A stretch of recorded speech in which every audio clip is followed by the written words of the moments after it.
This week on Africa Weekly, we trek to a summit in the Atlas Mountains in Algeria with the pilgrims hoping their prayers will reach the highest target. Then we travel to South Africa to meet the first black African beer crofters trying to ooze their way into the market. And we tour the voodoo market of Togo, sampling a selection of products with unique ingredients, from incantations to skulls and dried animal skins. But first, a summary of the stories that made the headlines this week. Fighters linked to the notorious Algerian jihadi leader Amadou Koufa have claimed responsibility for last week's deadly hotel siege in Mali. The standoff with the hostage takers that began early last Friday ended nearly 24 hours later when Malian troops stormed the hotel. 13 people were killed in the attack, including 5 UN workers, despite a peace deal signed between the Malian government and an alliance of Tuareg-led rebels in June. Also on Tuesday, addressing a group of reporters on the 55th anniversary of Chad's independence from France, Chad's president Idriss Déby announced that the Nigerian Boko Haram jihadist group had been successfully decapitated. He also claimed that the new 5-country force created with the aim of combating the group's Islamist insurgency would end the bloody 6-year war by the end of the year. La guerre ne sera pas longue. Elle va être courte. De ne pas baisser la vigilance. I want victims to know that we will strive to uphold our institutional responsibility to safeguard their security and dignity.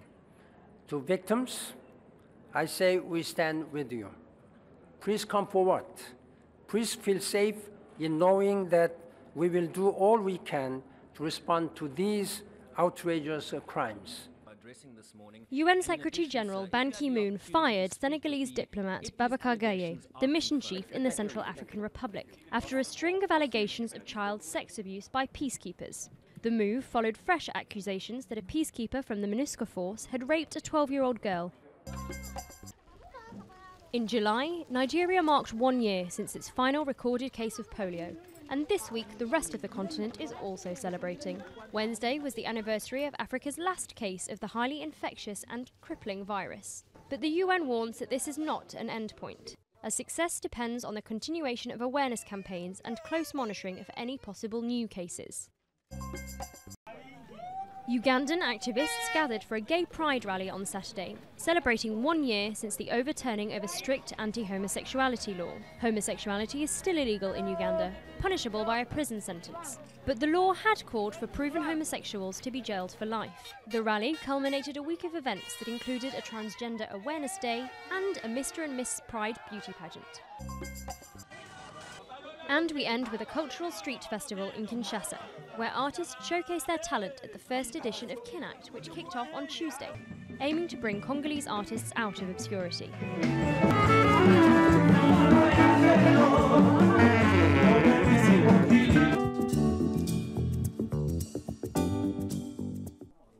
Each August, for 3 successive Fridays, thousands of people from across Algeria defy the stifling summer heat to conquer a summit in Algeria's northern Kabylie region, determined to rise high enough for their prayers to be heard. Climbing up and down this steep and rocky path, these men and women are looking for a miracle. This is Kabylie in northern Algeria, home to the Kabyle, a mainly Muslim Berber ethnic group.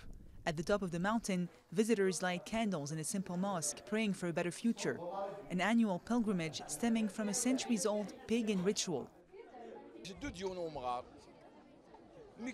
Legend goes, a good elderly man was walking by. It was a long time ago and there were no watches, so people would look at the sky to tell the time. The sun was at its highest point, meaning it was time for midday prayer. He prayed, and right after he was done, he dropped dead. The worship of saints is frowned upon in Islam, but it remains deeply rooted in popular Algerian practices. Thousands of people, many of them women, flock here on the first 3 Fridays of August. I've been coming here since the age of 20. When I was young, I would pray for a husband, then for children. Then, because we were at war, I would pray for peace. Some are more pragmatic about the legend's origins, especially among younger generations. For them, the man who kick-started the whole thing was in fact a feminist ahead of his time. Before, women were not allowed to leave the house. Then came along this intelligent man who made up a story so women could go out, meet other people, so they could be seen and look for suitors. People come from all over the country to take part in the ritual, standing at almost 1900 meters above sea level, high enough, they say, for their prayers to reach the heavens.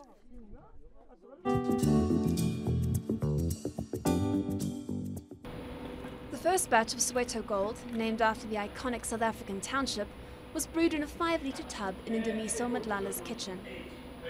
Now, with its brewery Ubuntu Kraal just blocks from where Nobel laureates Nelson Mandela and Desmond Tutu once lived, the lager has become a hit with local craft beer enthusiasts. When we looked around for a place to put a brewery, there was no better place than Soweto.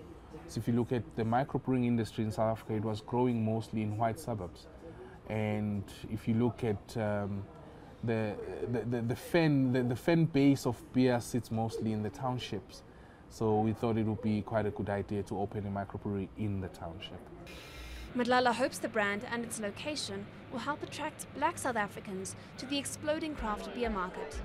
Over 120 breweries have sprung up across the country, and each weekend, thousands flock to the now dozens of festivals offering a full range of hoppy goodness. You know, we were very behind the rest of the world, where now we're actually almost on par. We're growing just as fast as everyone else, which is awesome. There's ales, there's Weiss, there's dark ales, there's more stouts, there's so much variety and new labels and new tastes and new flavors. A government grant helped Madlala get his brewery off the ground, and after just 1 year, they're already breaking even. But much more expensive than a commercial lager, Soweto Gold is still sold almost exclusively in Johannesburg's affluent and largely white suburbs. We rely on big margins, so our products are priced far higher than mainstream beers. So to actually play in the mainstream field is actually not our business model. We are not SAP's competition, so we're just playing in that niche, high LSM craft market. Still, Madlala has plans. Up next, a German-style Weiss beer, more local hires, and eventually to see Soweto Gold poured from the suburbs to the townships.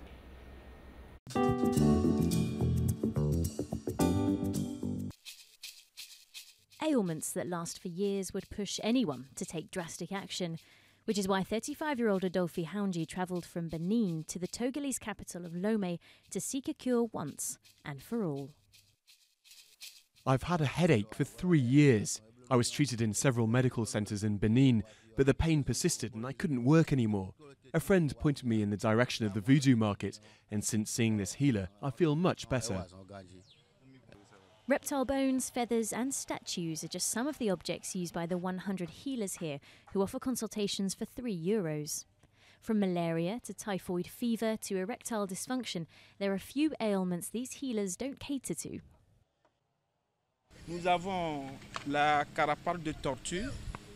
We take the turtle shell and add some herbs.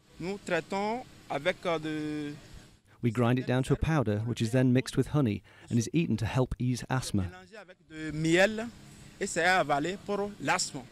Tourists used to regularly visit the market, but they've become more scarce in recent months.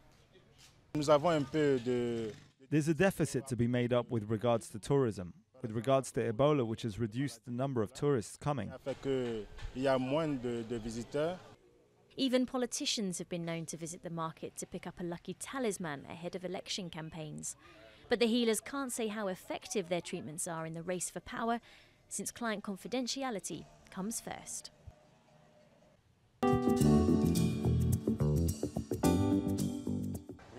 Next week we visit Ethiopia's first smoke-free town to see how people there are coping without social smoking.